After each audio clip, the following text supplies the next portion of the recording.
오늘 같이 보실 하나님 말씀은 요한일서 4장 9절로 11절까지 말씀입니다. 하나님의 사랑이 우리에게 이렇게 나타난 바 되었으니 하나님이 자기의 독생자를 세상에 보내심은 그로 말미암아 우리를 살리려 하심이라. 사랑은 여기 있으니 우리가 하나님을 사랑하는 것이 아니요 하나님이 우리를 사랑하사 우리 죄를 속하기 위하여 화목제물로 그 아들을 보내셨음이라. 사랑하는 자들아, 하나님이 이같이 우리를 사랑하셨은즉 우리도 서로 사랑하는 것이 마땅하도다. 서양 사람들은 사랑한다는 말을 잘하고 많이 합니다. 그에 비해서 한국 사람들은 사랑한다는 말을 잘 못하고 또 자주 하지도 않는 것 같습니다. 요즘은 좀 많이 바뀌었다고 하는데 그래도 여전히 서양 사람만큼은 못하는 것 같습니다. 그런데 이상한 것은 사랑한다고 말하는 서양 사람들이 오히려 이혼율이 높고, 사랑한다고 부모 자식 간에 자주 표현을 하는 서양 사람들의 관계가 한국 사람들의 부모 자식 간의 관계만 못하다는 것도 아이러니한 것 같습니다. 그래서 이런 것을 보면 단순히 사랑한다는 말을 자주 하고 많이 표현하는 것이 곧 사랑의 척도는 아니라는 것을 알 수 있습니다. 저는 이번 설교를 준비하면서 하나 새롭게 발견한 것이 있는데, 하나님께서 사랑에 대한 표현을 그렇게 많이 하지 않는다는 것입니다.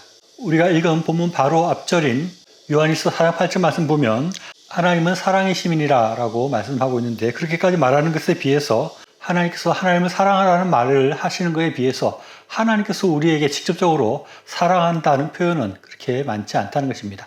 하나님께서 아브라함아 내가 너를 사랑하노라, 아니면 다윗아 내가 너를 사랑한다, 아니면 바울아 내가 너를 사랑한다, 이런 표현은 성경에서 거의 찾아보기 어렵다는 것입니다. 하나님께서는 내가 너를 지명하여 불렀노니 라는 말도 하시고 너는 내 것이다 라는 말씀도 하시는데, 내가 너를 사랑한다 하는 직접적인 표현을 잘 하지 않는 것이 조금 낯설게 느껴졌습니다. 이런 것을 보면 하나님께서 사랑을 표현하는 방법은 서양 사람들보다는 우리 한국 사람이나 동양 사람들과 비슷한 것이 아닌가 하는 생각도 해보게 됩니다. 앞에서 말했듯이 우리나라 사람들이 사랑 표현을 그렇게 많이 하지 않지만 부부간에도 서로 사랑하고 자식을 더 사랑하는 것을 보면 하나님께서도 우리에게 많은 표현들을 하지 않지만 그 내면적으로 깊이 사랑하는 것이 아닌가 하는 생각을 하게 되는데요. 우리가 말보다는 실천이 중요하고 행동이 중요하다고 합니다. 하나님께서는 표현은 많이 하지 않으시는지 모르지만 하나님께서 내면적으로 우리를 깊이 사랑하는 것이 하나님의 모습이 아닌가 하는 생각을 하게 되는데, 오늘 읽은 본문에서는 그런 것에 관해서 말씀하고 있습니다. 9절 말씀을 다시 한번 읽어보면 하나님의 사랑이 우리에게 이렇게 나타나신 바 되었으니 하나님이 자기의 독생자를 세상에 보내심은 그로 말미암아 우리를 살리려 하심이라 라고 말씀하고 있습니다.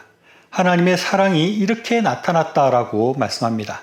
하나님께서 매일 우리에게 내가 너를 사랑한다 라고 말하지 않지만 하나님의 사랑이 나타난다는 것입니다. 그 사랑이 어떻게 나타났냐 하면 하나님께서는 독생자를 우리의 생명을 위해서, 우리를 영생하게 하기 위해서 보내주신 데서 그 사랑이 나타났다고 말씀하고 있습니다. 그래서 이것을 요한복음 3장 16절에서는 이렇게 표현하고 있습니다. 하나님이 세상을 이처럼 사랑하사 독생자를 주셨으니 이는 그를 믿는 자마다 멸망치 않고 영생을 얻게 하려 하심이라 라고 말씀하는 것입니다. 하나님께서 세상을 사랑하시는데 얼마나 사랑하시냐면 사람들에게 영생을 주시기 위해서 하나뿐이 없는 아들을 주시기까지 사랑한다 하는 것입니다. 아무리 사랑한다는 말을 많이 한다 할지라도 그것이 진짜 사랑을 증명하지는 못합니다. 사랑은 결정적일 때 말이 아니라 행동으로 나타난다고 할 수 있습니다. 제가 잘 알던 집에서 일어난 일입니다. 1970년대의 일인데 그 당시에는 우리나라의 아파트가 그렇게 흔하지 않았습니다. 그래서 이 집이 처음으로 아파트에 살게 되었는데 어느 날 밤에 지진이 일어났습니다. 지진도 그때까지는 우리나라에서 아주 드문 현상이었습니다. 그런데 아파트에서 지진이 나니까 상이 막 왔다 갔다 하고 형광등이 흔들리고 하는 것을 처음 보면서 아주 사람들이 당황했습니다. 그래서 아파트에 살던 사람들이 모두 대피하게 되었는데 이 가정은 아버지와 엄마 그리고 사형제가 살고 있었습니다. 근데 위에 큰 형제 둘은 자기 발로 대피를 했는데 어린 두 동생들이 문제였습니다. 그런데 지진이 나서 아파트가 흔들리니까 엄마는 너무 당황한 나머지 눈앞에 보이는 막내만 끌어안고 아파트를 대피를 했습니다. 대피하고 보니까 셋째가 보이지 않는 것입니다. 모두 걱정하고 있는데 아버지가 그 셋째를 안고 아파트 밖으로 나중에 나오는 것을 보았습니다.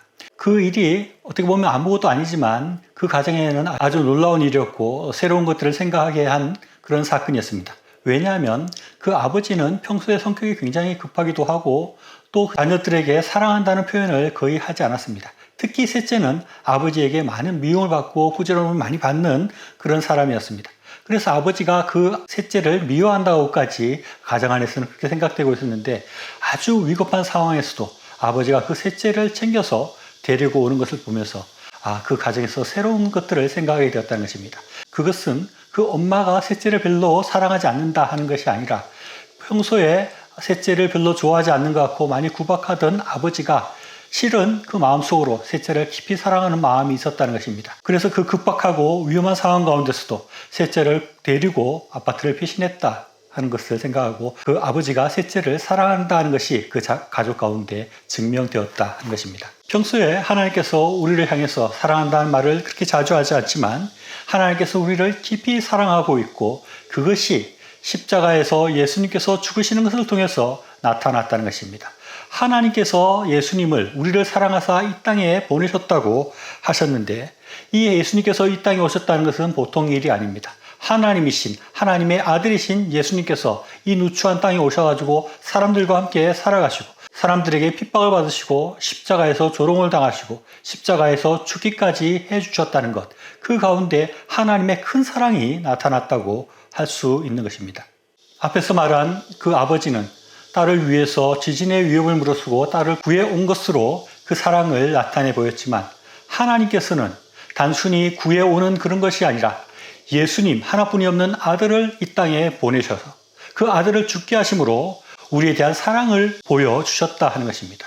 예수님께서 이 땅에 오셨다는 것은, 또 예수님께서 십자가에 못 박혀 죽으셨다는 것은 곧 하나님 자신이 이 땅에 오시고 하나님께서 십자가에 달려서 죽으셨다는 것을 의미하기도 합니다. 왜냐하면 예수님이 하나님이시기 때문에 삼위일체 하나님께서 십자가에 달리셨다고 할 수 있다는 것입니다. 사람들은 아담의 범죄로 모두 다 죽을 수밖에 없는 형벌에 처해져 있었습니다. 그런데 하나님께서는 사랑하는 사람들을 구원하고 싶었지만 그렇게 할 수 없었습니다. 왜냐하면 그의 죄값이 치러지지 않았기 때문에 그렇습니다. 구약을 보면 이스라엘 백성들이 잘못했을 때 그들의 죄를 놓고 어린 양이나 염소나 소를 잡아서 죽임으로 그 죄를 사함을 받는 그런 절차가 필요했습니다. 하나님께서 우리의 인류들을 이 아담의 범죄, 영원히 죽을 수밖에 없는 그 형벌로부터 구원해내기 위해서 하나님께서는 흠 없는 인간의 피, 즉 예수님께서 십자가에서 죽는 그러한 대속이 필요했던 것입니다.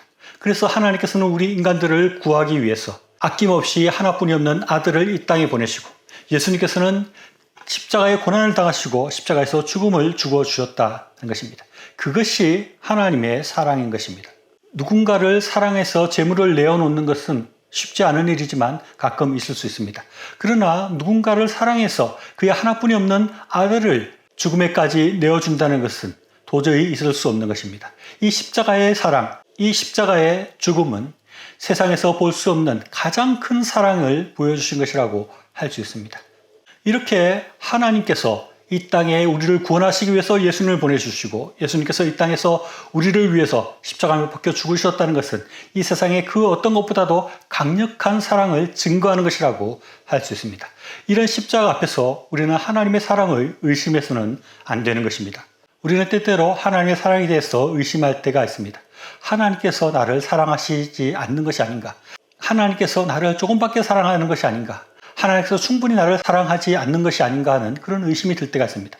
그러나 우리가 주님의 십자가를 생각한다면 그런 의심을 떨쳐버릴 수 있습니다. 그보다 더 큰 사랑의 증거가 없는 것입니다. 이 세상의 그 어떤 사랑도 이 십자가의 사랑보다는 클 수 없는 것입니다. 우리는 십자가를 바라볼 때 우리가 의심을 떨쳐버리고 하나님께서 우리를 사랑하시는 것을 우리가 믿을 수 있는 것입니다. 그리고 우리가 10절 말씀에서 중요하게 봐야 될 말씀이 있는데요. 그것은 하나님께서 우리를 먼저 사랑하셨다 하는 것입니다. 우리는 하나님을 알지도 못했고 우리는 하나님께 사랑을 표현하지도 않았는데 하나님께서 우리를 먼저 하시고 우리를 먼저 사랑하셨다 하는 것입니다. 성경에는 우리 인간들이 이해하기 어려운 것들이 많이 있습니다. 인간의 지혜가 하나님의 지혜에 미치지 못하기 때문에 우리가 하나님의 하신 일들을 이해하지 못하는 것들이 많이 있는데, 그 중에 대표적인 것이 하나님께서 왜 나를 선택하시고 나를 사랑하셨는가 하는 것입니다.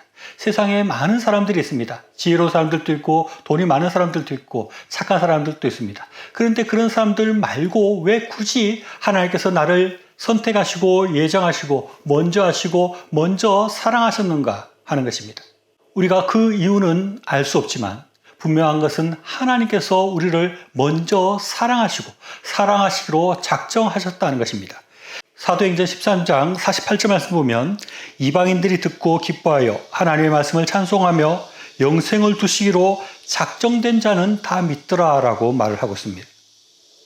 우리가 뭔가를 잘해서 열심히 노력해서 하나님께서 우리를 사랑하시게 된 것이 아니라 하나님께서 창세전에 우리를 선택하시고 예정하시고 하나님께서 우리를 사랑하시기로 작정하셨기 때문에 우리가 하나님의 사랑을 받을 수 있게 되었다는 것입니다. 하나님께서는 창세전에 우리를 선택하시고 예정하시고 사랑하기로 작정하시고 하나님의 아들 삼으시고 하나님의 백성 삼으시고 하나님의 사랑으로 삼아 주셨습니다. 결혼이라는 것은 서로 사랑해서 하는 것이기도 하지만 결혼을 통해서 이제부터 끝까지 사랑하겠다는 것을 약속하고 다짐하고 작정하는 것이기도 합니다. 하나님께서는 만세전에 하나님께서 우리를 선택하시고 예정하시고 우리와 언약을 맺으시고 우리를 사랑하기로 작정하셨다 하는 것입니다. 우리는 하나님께서 우리를 얼마나 사랑하는지 알기가 쉽지 않습니다. 매일 밤 꿈에서 하나님께서 나를 사랑하신다고 말을 하지도 않으시고 평소에서도 음성으로 우리를 사랑한다고 말을 하지 않기 때문에 우리는 사랑을 잘 느끼지 못할 수도 있습니다. 그러나 우리가 예수님의 십자가를 생각할 때 하나님께서 나를 사랑하신다. 하나님께서 나를 사랑하시기로 작정하셨다. 하나님의 사랑은 흔들림 없고 하나님께서는 세상의 그 어떤 것보다 나를 사랑하시고 나를 깊이, 나를 많이 사랑하신다는 것을 우리가 예수님의 십자가를 볼 때마다 확인할 수 있는 것입니다. 앞에서 말한 그 가정에서는 가끔씩 지진 이야기를 하면서 그 아버지가 보여준 그 사랑에 대해서 이야기하곤 한다고 합니다. 그처럼 우리는 하나님께서 보내주신 예수님, 그 예수님의 십자가를 생각할 때마다 예수님의 사랑을 우리가 보게 되는 것입니다. 하나님께서 나타내 보여주신 그 십자가상의 사랑을 우리는 생각하고 느낄 수 있는 것입니다. 하나님의 사랑을 믿는 사람에게 하나님 주시는 평강이 찾아옵니다. 그 사랑을 믿는 사람에게 불안이나 공포가 자리 잡을 수 없습니다. 그 사랑을 온전히 붙들고 있는 사람들은 세상의 그 어떤 것들도 두려워하지 않고 하나님의 사랑 가운데 평안을 누리며 기쁨을 누리며 살아가게 되는 것입니다. 우리는 하나님의 사랑을 의심할 필요가 없습니다. 하나님의 사랑은 결코 흔들리지 않고 하나님의 사랑은 결코 변하지 않습니다. 그래서 사도 바울은 로마서 8장 35절로 39절에서 이렇게 말하고 있습니다. 우리말 성경으로 제가 한번 읽어보겠습니다. 누가 우리를 그리스도의 사랑에서 끊을 수 있겠습니까? 환난이나 공고나 핍박이나 배고픔이나 헐벗음이나 위험이나 칼이겠습니까? 기록되기를 우리가 종일 주를 위하여 죽임을 당하며 도살당할 양같이 여김을 받았다라고 한 것과 같습니다. 그러나 이 모든 일에 우리를 사랑하시는 분으로 인하여 우리는 넉넉히 이깁니다. 나는 확신합니다. 죽음이나 생명도 천사들이나 악마들도 현재 일이나 장래 일이나 어떤 능력도 높음이나 깊음이나 다른 어떤 피조물도 그리스도 예수 우리 주 안에 있는 하나님의 사랑에서 우리를 끊을 수 없습니다.